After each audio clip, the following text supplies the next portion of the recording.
drama. Social ಮೀಡಿಯಾದಲ್ಲಿ actually ನಿಮ್ಮ ಒಂದಷ್ಟು ವಿಡಿಯೋಸ್ ನೋಡಿದಾಗ ಚಿಕ್ಕ ಚಿಕ್ಕ ವಿಡಿಯೋ ಇರ್ಬೋದು, ಫೋಟೋಸ್ ಇರ್ಬೋದು, ಅದೆಲ್ಲವೂ ಸಹ ಸಿಕ್ಕಾಬಟ್ಟೆ ಟ್ರೋಲ್ ಆಗ್ತಾ ಇತ್ತು. ಗುಡ್ ಪೇರ್, ಸಖತ್ತಾಗಿದ್ದಾರೆ ನಮ್ಮ ಅಕ್ಕ ಬಾವ, ಏನೋ ಒಂದು ಪೇರ್ ಅಂದರೆ ಹಿಂಗಿರ್ಬೇಕಪ್ಪ, ನಮ್ಮ ದೃಷ್ಟಿನೇ ತಾಗುತ್ತೆ ಅಂತ ಒಂದಷ್ಟು. ಆಮೇಲೆ ಇನ್ನೂ ಒಂದು ಗೊತ್ತಾ, ಸಂಗೀತ ಕಾರ್ತಿಕ್ ಅಂತ ಫೇಸ್ಬುಕ್ ಪೇಜ್ಗಳು, ಸಾಕಷ್ಟು ಪೇಜ್ಗಳೆಲ್ಲ ಇದು ಮಾಡಿದರು.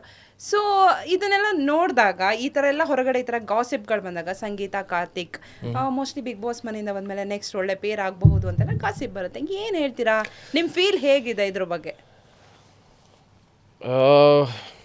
ಬಿಗ್ ಬಾಸಲ್ಲಿದ್ದಾಗ ಅಲ್ಲಿ ಏನಾಗಬೇಕಾಗಿತ್ತು ಅದಾಯಿತು.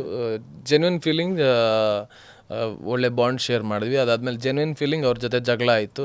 ಅದಾದಮೇಲೆ ಸಾಕಪ್ಪ ಅಂತ ಅನ್ನಿಸ್ತು. ಬಟ್ ಬಿಗ್ ಬಾಸ್ ಹೊರಗಡೆ ಬಂದಮೇಲೆ ಗೊತ್ತಿಲ್ಲ ನನಗೆ, ಪ್ರೊಫೆಷ್ನಲ್ ವೈಸ್ ಏನೇ ಬಂದರೂ ನಾನು ಡೆಫಿನೆಟ್ಲಿ ನಾನು ಆ್ಯಕ್ಟ್ ಮಾಡ್ತೀನಿ. ಅವ್ರು ಯಾರೇ ಆಗಿದ್ರು ಏನೇ ನನ್ನ ಕೆಲಸ ನಾನು ಮಾಡ್ತೀನಿ ಅಷ್ಟೇ.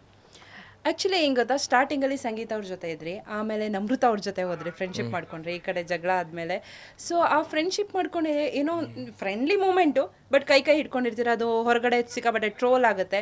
ಸೊ ಆ ಟ್ರೋಲ್ ಆಗಿ ವೈರಲ್ ಆದಮೇಲೆ ರೀ ಎಂಟ್ರಿ ಕೊಡ್ತಾರೆ ನಮ್ಮ ಹಳೆ ಕಂಟೆಸ್ಟೆಂಟ್ ಎಲ್ಲ. ಬಿಗ್ ಬಾಸ್ ಅವರು ಸ್ನೇಹಿತವ್ರು ಬರ್ತಾರೆ, ಸ್ನೇಹಿತರು ನಮೃತ ಅವ್ರಿಗೆ ಹೇಳ್ತಾರೆ, ನೋಡಮ್ಮ ಹೊರಗಡೆ ಈ ಥರ ಆಗ್ತಿದೆ ಈ ಥರ ಅಂತೆಲ್ಲ.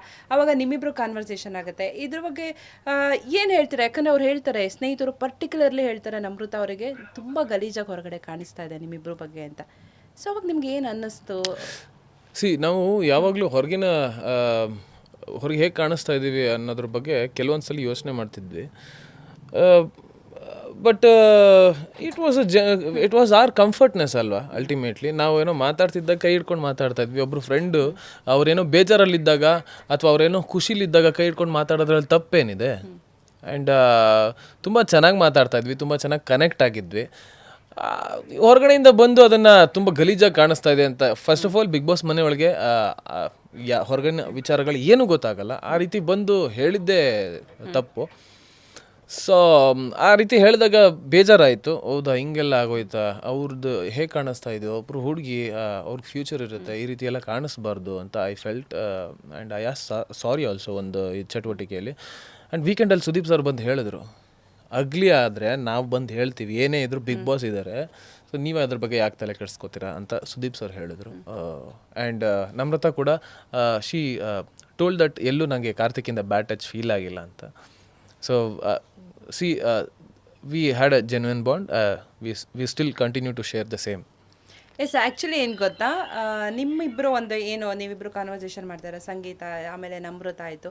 ಸೊ ಅವಾಗ ಬೇರೆ ಕಂಟೆಸ್ಟೆಂಟ್ ಹೇಳ್ತಾರೆ, ಕಾರ್ತಿಕ್ ಅವರು ಫ್ಲರ್ಟ್ ಮಾಡ್ತಾರೆ, ಹುಡುಗಿರ ಜೊತೆ ಫ್ಲರ್ಟ್ ಮಾಡ್ತಾರೆ. ನಿಜವಾಗ್ಲೂ ಕಾರ್ತಿಕ್ ಫ್ಲರ್ಟ್ ಮಾಡಿದ್ರಾ ಬಿಗ್ ಬಾಸ್ ಮನೆ ಒಳಗೆ? ನಾನು ಆಗಲೇ ಹೇಳಿದಾಗೆ ಆಲ್ರೆಡಿ ಒಂದು ಬೌಂಡ್ರೀಸ್ ಇಟ್ಬಿಟ್ಟಿದ್ದೆ.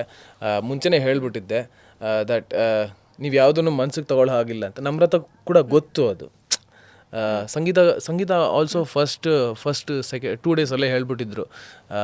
ನಾನು ಹೇಳಿದ್ದೆ ದಟ್ ನನಗೆ ನನ್ನದೇ ಆದಂಥ ಒಂದು ಬೌಂಡ್ರೀಸ್ ಇದೆ, ಒಂದು ಫ್ರೆಂಡ್ಶಿಪ್ ಝೋನಲ್ಲಿ ವಿಲ್ ಕ್ರಿಯೇಟ್ ಗುಡ್ ಮೆಮೊರೀಸ್ ಅಂತ ಇದು ಮಾಡಿದೆ.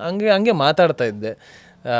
ಒಂದಷ್ಟು ಲೈನ್ಸ್ ಹೊಡಿತಾ ಇದ್ದೆ ನಮ್ರತಾ ಅವ್ರಿಗೆ. Actually she used to like it. So ಒಬ್ರನ್ನ ಖುಷಿ ಪಡಿಸೋದ್ರಲ್ಲಿ ತಪ್ಪೇನಿದೆ, ನಗ್ಸೋದ್ರಲ್ಲಿ ತಪ್ಪೇನಿದೆ, ಅದನ್ನು ಮಾಡ್ತಾ ಇದ್ದೆ ಅಷ್ಟೇ.